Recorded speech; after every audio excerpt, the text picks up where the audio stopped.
Hey everyone, it is Monday, the 28th of March, 2022. As we almost close out March, we had a big jump in Bitcoin and the crypto markets showing green almost across the board. We'll talk a little bit about why that's happening. A lot of good news coming out of the potential peace talks in Ukraine and Russia are fueling a lot of optimism and removing a lot of the fear. Zelensky has decided he's going to sit down and start to negotiate a some sort of peace, which will involve Ukraine actually staying neutral, staying out of NATO, and a few other concessions. I'm sure they'll talk about Crimea and some of the other nation states that are currently under Russia control and occupation that have annexed and or other to Russia. So that'll be ongoing, and that's good news. It'd be really nice to avoid World War III. I think that'd be good for the global economy, and keep a lot of people from starving and having supply chain food issues, which are now a real concern, and were acknowledged by our lovely president, Joseph Biden. So, the fueling of this sort of rally, and we've finally seen Bitcoin hit 47.5. It actually went higher, but it's hovering right around 47,500, which is still a far cry from the 68s that we've seen, but it's a step in the right direction. What's interesting on the exchanges is there's about 1.94 million Bitcoin on the exchanges, which are pretty low levels. So you're seeing a lot of Bitcoin getting bought, moved off the exchange, which is a bearish sign. A lot of people were sort of watching this jump and expecting the seasoned pro traders to make their profits from their 30 to 33 purchases up to 47, sell, let the market drop and rebuy, which is a common thing that the whales and the seasoned traders will do. But we're not seeing a lot of that. So far, it looks like things have sort of stayed bullish in the Bitcoin world. There's a 19 call options that are set to expire a month. So we may be looking at some resistance as we enter into April 1st. We'll see how that goes, but there's a couple different hurdles to cross before we go full bull riding. There's probably, like always in crypto, there's going to be a little up, a little down, and hopefully a lot more up than down. That would be a nice thing to do. One of the things we're seeing a lot of in the NFT world is we're starting to see a lot of people that are buying NFTs. And right now, people look at them as JPEGs, even though there's a lot of technology and use cases behind the NFTs. But we're starting to see a lot of that purchase and fear of missing out and everything else. But a lot of people are starting to accept the technology.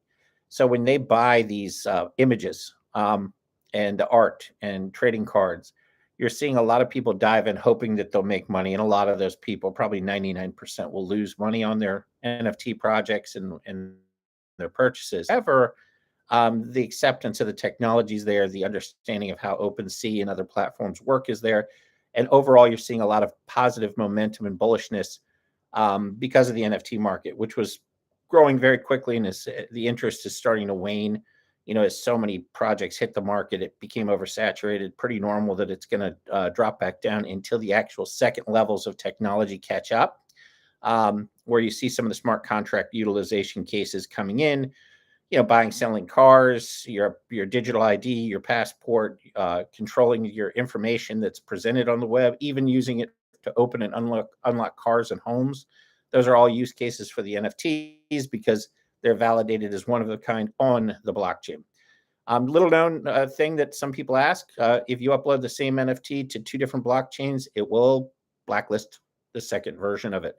So it really does a good job of keeping the ownership correct and proper. Other than that, we have Coinbase is going to acquire Brazil's largest crypto exchange.